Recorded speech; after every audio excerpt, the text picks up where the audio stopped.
کہا میری بیوی بہت بد زبان ہے، میں کئی دفعہ طلاق دینے کی سوچ چکا ہوں، لیکن میرے 3 بچے ہو چکے ہیں، بچوں کو دیکھتا ہوں تو پھر میں اپنے صبر کا گھونٹ پی لیتا ہوں، ورنہ میرا جی چاہتا ہے اس کو ابھی طلاق دے کے گھر سے نکال دوں۔ دولت بھی موجود ہے، خوبصورتی بھی موجود ہے، شکل بھی موجود ہے، عزت بھی موجود ہے، سہولت بھی موجود ہے، کیا چیز موجود نہیں؟ ایک خاتون مجھے ملنے آئی، ملانے والے نے مجھ سے کہا کہ اس کا خاوند کھربوں پتی، ارب پتی نہیں، کھرب پتی آدمی ہے، کھرب پتی پاکستان میں 2 4 10 آدمی ہیں۔ اس خاتون نے آ کر میرے سامنے بولنے سے پہلے ہی رونا شروع کر دیا، ورنہ پہلے کوئی عورت یا مرد آ کے دکھڑا سناتا ہے پھر روتا ہے، وہ روئی پہلے اور بات بعد میں۔ وہ کہنے لگی مولانا صاحب مجھے لوگ بڑا خوش قسمت سمجھتے ہیں کہ میں بہت بڑے مالدار کی بیگم ہوں، لیکن میں لعنت بھیجتی ہوں اس کی دولت پر کہ اس کا رویہ ہی میرے ساتھ اچھا نہیں، تو میں ہیرے کے سیٹ کیا کروں، میں سونے چاندی کے سیٹ کیا کروں، میں یہ کروڑوں روپے کی گاڑی کو کیا کروں جب میرے خاوند کا رویہ ہی میرے ساتھ انسانوں والا نہیں ہے اور اس کے اخلاق اچھے نہیں ہیں۔ میں آگ لگا دوں اس ساری دھن دولت کو، مجھے محبت چاہیے، اخلاق چاہیے، وہ کوئی نہیں اس کے پاس۔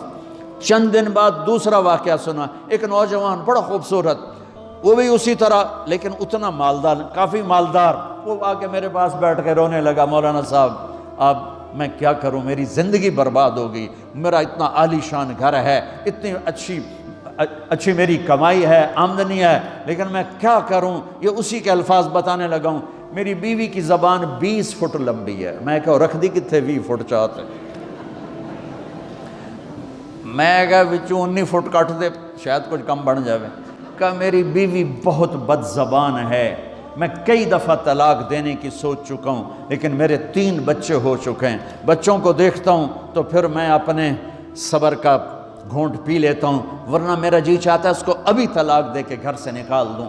دولت بھی موجود ہے، خوبصورتی بھی موجود ہے، شکل بھی موجود ہے، عزت بھی موجود ہے، سہولت بھی موجود ہے، کیا چیز موجود نہیں؟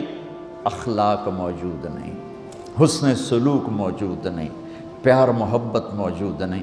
اب اپنے گھروں میں اگر خوشی دیکھنا چاہتے ہیں، ہر رشتے کو اگر آپ آباد کرنا چاہتے ہیں تو میرے نبی والی محبت دینا سیکھیں، میرے نبی والی محبت دینا سیکھیں، اپنے بچوں کو بھی، اپنی اولاد کو بھی، اپنے بہن بھائیوں کو، اپنے ماں باپ کو، ساس بہو کو، بہو ساس کو، سسر بہو کو، بہو سسر کو، بھائی بھائی کو، بہن بہن کو، اللہ کے واسطے برداشت کرنا سیکھو۔ مجھے میرے رب کی قسم ساری دنیا کا چین و سکون برداشت میں ہے، صبر میں ہے، صبر میں ہے، صبر میں ہے۔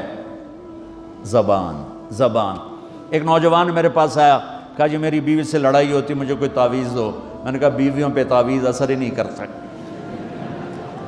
کہنے لگا کیا کروں؟ میں نے کہا ایک عمل بتاتا ہوں، سنت عمل، کہ 1-2 لقمے اپنے ہاتھ سے بیوی کو کھلا دیا کرو۔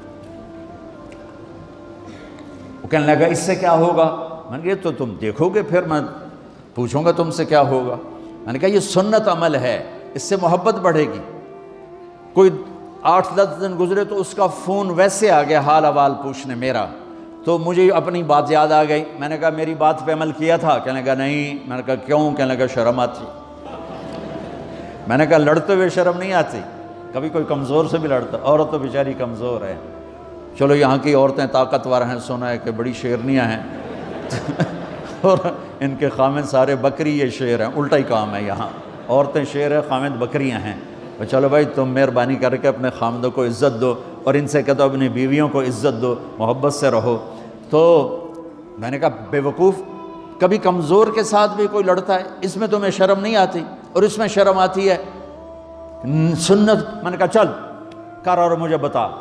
کوئی 2 گھنٹے بعد اس کا فون آیا، کہا مولانا دوپہر کا کھانا تھا، میں نے اپنی بیوی کے منہ میں لقمہ جو دیا نا تو اس کا منہ وہیں کھلا رہ گیا۔ وہ کہنے لگی تو نے خود تو کیا نہیں، کسی نے تجھے بتایا ہے؟ کس نے بتایا؟ تو بتا، تیرے اندر یہ ظرف نہیں ہے، تمہیں یہ سبق کس نے پڑھایا ہے؟ اس نے کہا مجھے یہ سبق مولوی طارق جمیل نے پڑھایا۔ تو کہنے لگا میری بیوی نے ایسے اپنی جھولی اٹھا لی اور کہا مولوی طارق جمیل اللہ اس کے بچوں کو سلامت رکھے جس نے تمہیں انسان بنایا۔ میرے بھائی بہنوں صبر کرنا سیکھو۔ ہماری ایک دھوبن تھی ماسی شریفہ، مر گئی بیچاری، تو وہ آگئی میری بہن کے پاس، چھوٹا قد، موٹی ڈٹی تو بڑی لڑکی، پوری شیرنی۔ وہ آ کے کہنے لگی میری بہن کو، میری بہن تو انہوں چنگی طرح جان دی ہے، بی بی ہے میری نوواں بڑیاں لڑدیاں، میں نے کوئی تویز دے ساریاں میری نوکر بن جانا۔ اب میری بہن کو پتہ تھا کہ وہ سارا لڑائی دا تماشا تھا ماسی شریفاں تو شروع ہوندہ، ادو تو ہوندہ ہی کچھ نہیں، بیچاریاں معصوم جیاں چھوٹیاں چھوٹی عمر دیاں۔ تو میری بہن نے ایک تعویذ بنایا اور اس کو یوں رول کر کے نا اس کو کہا ماسی شریفاں ہن جس لے تیری لڑائی ہوئے نا اس تعویذ تو چک مار کے بہ جاؤنا ہے تے چھڑنا نہیں، جے تو چھڑیا تو مر جانا ہے، انہوں پکا کر کے رکھیں۔ اس نے کیا کیا؟ ماسی شریفوں کو چپ کروایا۔ اب ہمارا دیہاتی ماحول ہے، تعویذوں کی بڑا عقیدت ہے، صحیح تعویذ تو اثر کرتے ہیں لیکن اکثر تو ہیرا پھیری والے بیٹھے ہوئے سارے ہی، تو اللہ ماشاءاللہ۔ تو 8ویں دن وہ آ گئی، بی بی تو بڑا چنگا تعویذ دیتا، ساری لڑائی ختم ہو گئی۔ کیوں کہ ماسی شریفاں چپ ہو گئی۔ تو میں ان ساری مستورات کو یہ تعویذ دے کے جا رہا ہوں، یہ سب لے لو، یہ مرد بھی لے لو، اور جب کوئی جھگڑا ہو اے یہاں رکھ کے چپ کر کے بیٹھ جانا، آپ کی لڑائیاں ختم ہو جائیں۔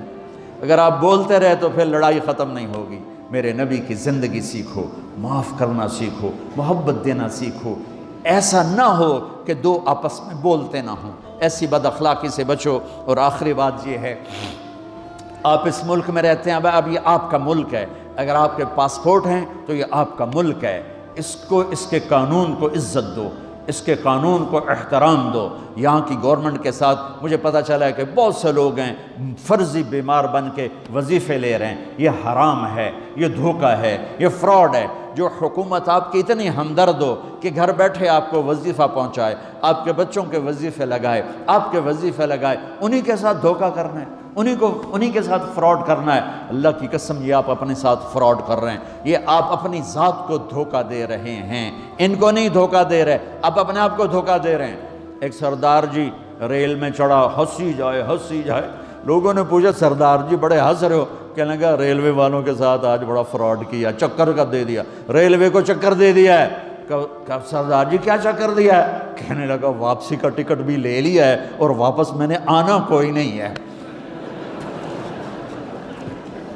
نہ کہ سردار جی اپنے آپ نے چکر دیتا ہے تسی تو جتنی 2 نمبری کرنے والے ہیں یہ اپنے آپ کو چکر دینے والے ہیں۔ اللہ کے واسطے اس حکومت کا نہ ٹیکس چراؤ، نہ ایسی 2 نمبری کرو، نہ یہاں کی بچیوں کو دھوکہ دے کر کاغذ بنانے کے لیے شادیاں کرو۔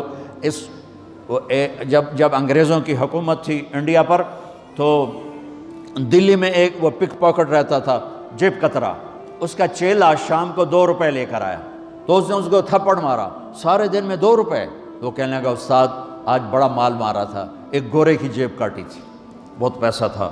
جب میں 4 قدم چلا، سننا ذرا اس زمانے کے چور کا ایمان سننا، کہنے لگا جب میں 4 قدم چلا تو مجھے خیال آیا اگر قیامت کے دن عیسیٰ علیہ السلام نے میرے نبی کو گلہ دے دیا کہ آپ کے امتی نے میرے امتی کی جیب کاٹی تھی تو میرے نبی کو شرمندہ ہونا پڑے گا۔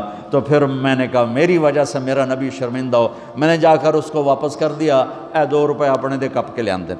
تو اس نے اس کو 10 روپے انعام دیا کہ یہ 10 روپے تیرا انعام ہے۔ اب آپ اس ملک کے اگر ہیں، آپ کے پاسپورٹ ہیں تو آپ یہاں کے ہیں، آپ اپنے پیچھے اپنے رشتہ داروں کی مدد کریں، جو مرضی کریں، لیکن میرے بھائی بہنوں اسے اپنا ملک بنا کے چلو، یہاں غریبوں پہ خرچ کرو۔ زکوٰۃ تو مسلمان کو دی جاتی ہے کوئی شک نہیں، لیکن صدقات خیرات پیچھے بھیجنے کے بجائے یہاں کتنے غریب لوگ ہیں، کتنے ضرورت مند لوگ ہیں، کتنے لوگ ہیں جن کے پاس گھر کوئی نہیں، کتنے لوگ ہیں جو کونسل کی طرف سے وظیفہ لے کر روٹی کھا رہے ہیں اور وہ پوری نہیں پڑتی، ایسوں کو ڈھونڈ کے ان پر خرچ کرو، ان کی مدد کرو، کسی کی جانی خدمت کرو، کسی کی مالی خدمت کرو۔ میرے نبی نے فرمایا ہر مسلمان کے لیے ضروری ہے کہ صدقہ دے، ہر مسلمان روزانہ صدقہ دے۔ تو صحابہ نے کہا یا رسول اللہ پیسے نہ ہوں تو آپ کہتے چلو کوئی بات نہیں۔ کہا نہیں سنو، آپ نے کہا بازار میں جا کے مزدوری کرے اور مزدوری کی قیمت وصول کر کے صدقہ کرے، صدقہ اتنا ضروری ہے، بلاؤں کو ٹال دیتا ہے، مصیبتوں کو ٹال دیتا ہے۔ تو یہاں رہنے والے یہاں کے قانون کا احترام کریں، یہاں کے قانون کو عزت دیں، اللہ کے واسطے 2 نمبری نہ کریں۔ دیانتداری سے چلیں۔ میرے نبی نے فرمایا میرا امتی ہر گناہ کر سکتا ہے، دو کبھی نہیں کرے گا، ایک جھوٹ کبھی نہیں بولے گا، ایک دھوکہ کبھی نہیں دے گا۔ تو اللہ کے واسطے دھوکے فراڈ سے چلیں۔ کہیں آپ لڑے ہوئے ہیں صلح کر لیں، پیار محبت دیں، معاف کریں، اپنے بچوں کو ٹائم دیں، ان کو اچھی تعلیم دیں، یہ اعلیٰ عہدوں پر پہنچیں، اعلیٰ جاب پر پہنچیں۔ ضروری نہیں ہے کہ تمہاری طرح مزدوریاں ہی کریں، ان کی تعلیم کا یہاں سکول بناؤ، یہاں کالج بناؤ، اپنے سکول بناؤ، اپنے کالج بناؤ، اپنی اولاد کو اچھی سے اچھی تعلیم دو کہ یہ آگے چل کے بڑے شعبوں پر اور بڑی جاب پر پہنچیں اور تمہارے لیے عزت بنے، باعث عزت بنے، باعث افتخار بنے۔ آپس کی پیچھے لڑائی چل رہی، اس نے 1 کنال کا گھر بنایا، میں نے 2 کنال کا بنایا، اور میں ایک جگہ گیا پہاڑ میرپور گیا، میرپور بڑے بڑے گھر شہر میں انٹر ہونے سے پہلے بڑے بڑے گھر، میں نے کہا یہ اور لگیں جیسے خالی، میں نے کہا یہ کیا ہے؟ میں پہلی دفعہ میرپور کہا یہ انگلینڈیوں کے گھر ہیں، ان کے مقابلے لگے رہتے ہیں، اس نے کنال کا بنا، میں 2 کنال کا بناؤں گا، اس نے 2 کنال کا بنا، میں 4 کنال کا بناؤں گا۔ بناؤ گھر اپنی ضرورت کے بنا لو، جب جانا ہو وہاں نہ تم جانے والے ہو پیچھے، نہ تمہاری اولادیں، ان کو یہاں کی نسوار لگی واپس جائیں گے لوڈ شیڈنگ میں۔ ایک پٹھان بھائی ناراض نہ ہونا، ادھر بہت ہیں پٹھان، تو ایک پٹھان کا خرگوش گم ہو گیا، خرگوش، تو لوگوں نے افسوس کیا خان جی آپ کا خرگوش گم ہو گیا، کہنے لگا خوچا کوئی بات نہیں ہے، ہم نے اس کو نسوار کا عادی بنایا ہوا ہے، جب نشہ ٹوٹے گا ہمارے پاس آئے گا۔ یہ تمہاری نسل اور تم انگلینڈ کی نسوار کھا کھا اب تم پاکستان جاؤ گے، ہندوستان جاؤ گے، بنگلہ دیش جاؤ گے، تم نے یہی رہنا ہے۔ اسے اپنا ملک بنا کے چلو، سنسیئر ہو کے چلو، اس کے قانون کا احترام کر کے چلو۔ یہاں غریبوں پہ صدقہ تو غیر مسلموں کو دو، ان کے دل قریب ہوں، ڈھونڈ ڈھونڈ کے دو، وہ تم سے پیار کریں، وہ تم سے محبت کریں، ان کے ہائے ہائے۔ او میرے نبی تشریف فرما تھے، ایک طوائف گزری، طوائف پروسٹیٹیوٹ، وہ آپ کو دیکھ کے نا آپ کا مذاق اڑانے کے لیے، کیسا نبی ہے، اکیلے بیٹھ کے کھاتا ہے، کسی کو پوچھتا ہی نہیں۔ غیر مسلم کافر طوائف، کتنی برائیاں اکٹھی ہو گئی۔ آپ نے کہا آ جا، وہ آ کے بیٹھ گئی، آپ نے کہا کھا، وہ تو آپ کا مذاق اڑا رہی تھی کہ نہیں ایسا نہیں کھاؤں گی، جو تیرے منہ میں ہے اپنے ہاتھ سے نکال کے مجھے کھلا۔ اس کا خیال تھا یہ مجھے ڈانٹیں گے، کہیں گے اس کو اٹھاؤ، 2 چھتر مارو، اس کو دفع کرو، میں کہوں گی دیکھو تمہارا نبی کیسا ہے، اتنا بد اخلاق۔ تو انہوں نے کہا نہیں، جو تیرے منہ میں ہے وہ نکال اور اپنے ہاتھوں سے میرے منہ میں ڈال۔ میرے نبی نے کہا یہ لو، آپ نے لقمہ منہ سے نکالا اور اس کے منہ میں ڈالا۔ اب پنجابی کی مثال ہے، کبے نو لت لگی اور سدھا ہو گیا۔ میرے نبی کے منہ کا لعاب جب اس طوائف کے منہ میں گیا، وہ ساتھ ہی کلمہ پڑھ گئی، ایمان لے آئی اور مدینے کی شریف ترین عورت بن گئی۔ میرے نبی تو اس طرح اخلاق والے تھے۔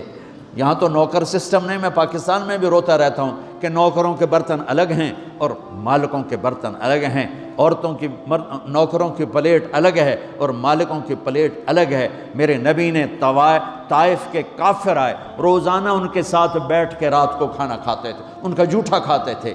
یہ اخلاق تھے جس نے انہیں کلمے میں داخل کر دیا۔ نجران کے جوڑ نظر آئے گا، اور میرے رب کی سنو، ان استقالنی اقلت لا، تو توبہ توڑ کے لے آئے 1 دفعہ یا 1000 دفعہ، ایسا جوڑوں گا کہ جوڑ نظر ہی نہیں آئے گا، بے جوڑ کر دوں۔ اور یہ تیرے کرام کاتبین کو بھی نہیں پتہ چلے گا کہ یہ توبہ ٹوٹی ہوئی ہے اور ٹوٹ کے جڑی ہے یا ٹوٹی نہیں۔ اللہ ایسی توبہ ہماری قبول کرے گا۔ جب ہو توبہ کرو، جب ہو توبہ کرو۔ تو نیت کرتے ہو توبہ کی؟ اگر ہم نے سچے دل سے کر لی تو اللہ کی قسم یہیں بیٹھے بیٹھے ہم سب ایسے ہو جائیں گے جیسے ماں کے پیٹ سے نکلے ہوں۔ اور پھر اگر ٹوٹ جاتی ہے، وہاں جا کے ٹوٹ جاتی، پھر کہنا یا اللہ میری توبہ۔ ماں تنگ آ کے شاید بچے کو مارنے لگ جائے، لیکن میرا رب کبھی تنگ نہیں پڑتا، جب بھی جھکو گے معاف کرے گا، جب بھی جھکو گے معاف کرے گا۔ اللہ تعالی ہمیں توفیق دے۔ تو میرے ساتھ کہو یا اللہ میری توبہ، پھر کہو یا اللہ میری توبہ، پھر کہو یا اللہ میری توبہ۔ اب اگر دل سے ہے تو سب معاف ہو گیا۔ آپ سب کو مبارک ہو۔